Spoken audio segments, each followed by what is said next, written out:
نوحے میں بھی ہمیں صرف اس نوحے سے اختلاف ہے جس میں چیخ و پکار کی جائے، آوازیں بلند کی جائے۔ اگر تعریفی کلمات کوئی کہتا ہے، حضرت حسین ابن علی پہ مرثیہ پڑھے، نوحہ پڑھے، ہمیں کوئی اعتراض نہیں ہے۔ ہم نے خود اپنے شعیب بھائی سے یہاں پڑھوایا تھا، سید نے کربلا میں وعدے نبھا دیے ہیں، تو یہ تو اہل سنت کے ہاں بھی چل رہا ہوتا ہے، ہمیں تو کوئی اعتراض نہیں ہے اس کے اوپر۔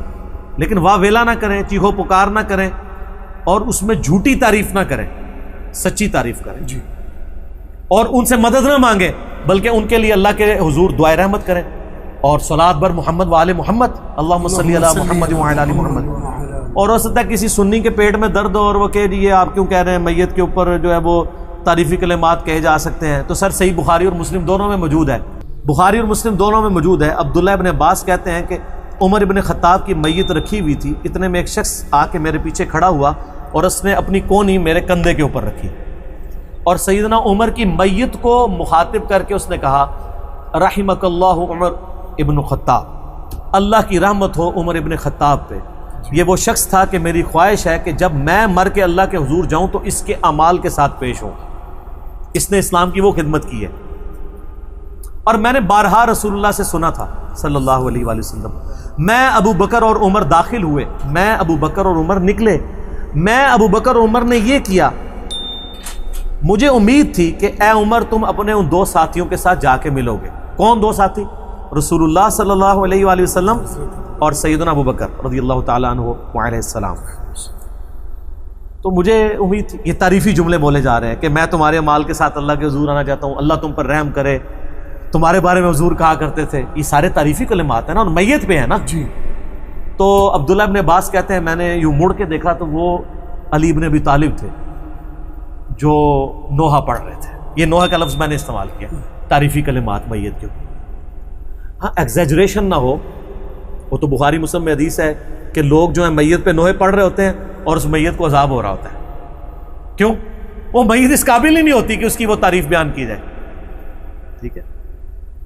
نبی علیہ السلام کی میت پہ بھی صحیح بخاری میں آتا ہے، حضرت ابوبکر جب حجرہ عائشہ میں داخل ہوئے تو یہاں پہ بوسہ دیا ماتھے پہ اور کہا یا رسول اللہ آپ پہ اللہ دو موتیں جمع نہیں کرے گا، ایک موت آپ کا مقدر تھی وہ آ چکی، اب آپ ہمیشہ کی زندگی میں ہیں، آخرت کی زندگی میں۔ روئے حضور کی زندگی میں بھی، بعد میں بھی لوگ کہتے تھے میرے ماں باپ کو قربان، نبی صلی اللہ علیہ وسلم پہ تعریفی کلمات کہتے تھے، ایسے ایسے الفاظ استعمال کرتے تھے۔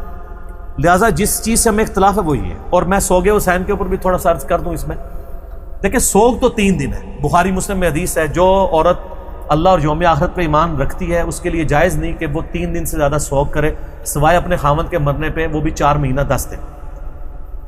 غم حسین الگ چیز ہے، غم حسین تو سنت ہے، اس کی مثال صحیح بخاری سے لیں، حمزہ ابن عبد المطلب کو قتل کس نے کیا تھا؟ واشی۔ فتح مکہ پہ واشی کو پیش کیا گیا کہ اس کی توبہ قبول کریں، نبی علیہ السلام نے بلا کے پوچھا واشی یا رسول اللہ، قاتل حمزہ یا رسول اللہ، واشی تیرا اسلام قبول ہے لیکن کیا تو ایسا کر سکتا ہے کہ مجھے اپنی شکل نہ دکھا، مجھے اپنا چچا یاد آتا ہے۔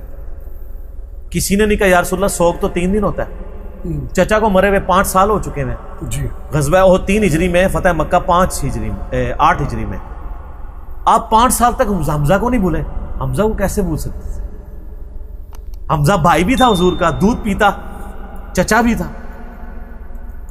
اور میں آج آپ کو ایک بڑی پوائنٹ کی بات کروں، اگر حضور کی وفات کے وقت حضرت حمزہ ابن عبد المطلب زندہ ہوتے، خلیفہ اول انہوں نے بننا تھا۔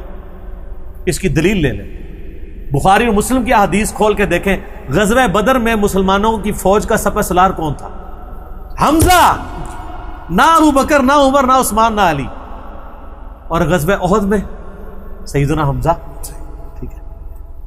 تو نبی علیہ السلام کو اسی لیے ان لوگوں کی قربانیوں کا یعنی دل میں تھا غم کہ انہوں نے قربانیاں دی ہیں، اسی لیے بخاری مسلم میں آتا ہے نا، اپنی وفات سے 1 مہینہ پہلے آپ نے شہداء احد پہ دوبارہ نماز جنازہ پڑھی، 1 مہینہ پہلے اپنی وفات سے، اور آپ نے وہاں صحابہ کو خطبہ دیا، آپ نے فرمایا کہ میں تمہارا پیش رو ہوں، میرا ممبر اس وقت حوض کوثر پہ لگا ہوا ہے، دیکھنا مجھے اپنے بعد تم سے یہ خطرہ نہیں ہے کہ تم میرے بعد دوبارہ سے بت پرستی شروع کر دو، لیکن مجھے ڈر ہے کہ دنیا کے خزانے تمہارے پہ کھول دیے جائیں گے، پھر تم دنیا کی محبت میں ایک دوسرے سے قتل و غارت میں مبتلا ہو کر تباہ و برباد ہو جاؤ گے جس طرح اگلے لوگوں کے۔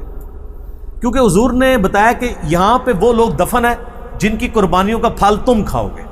یار حمزہ نے تو پھل نہیں کھایا نا رومن اور پرشین امپائر کا. جی سیدنا یاسر اور سیدہ سمیہ نے تو پھل نہیں چکھا نا. انہوں نے تو اسلام میں مشکل وقت گزار کے تو تکلیفیں سہ کے دنیا سے چلے گئے نا.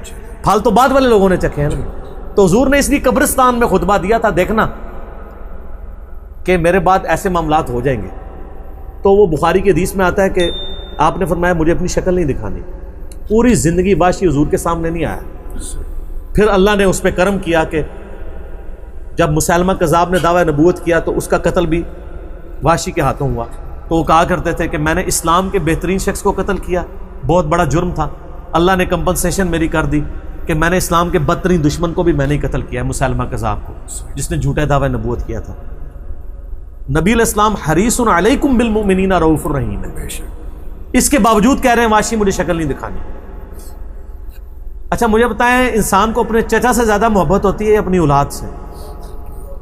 چچا کے قاتلوں کی شکل حضور دیکھنا نہ چاہیں, اور حضور کی اولاد کو جنہوں نے قتل کیا ہے ان کے آپ قصیدے پڑھتے ہیں؟ ان کے ساتھ تو وہی ہونا ہے, سحقن سحقن لمن غیر بعدی, بخاری مسلم میں. دور کرو انہوں نے میرے بعد میرے دین کو بس.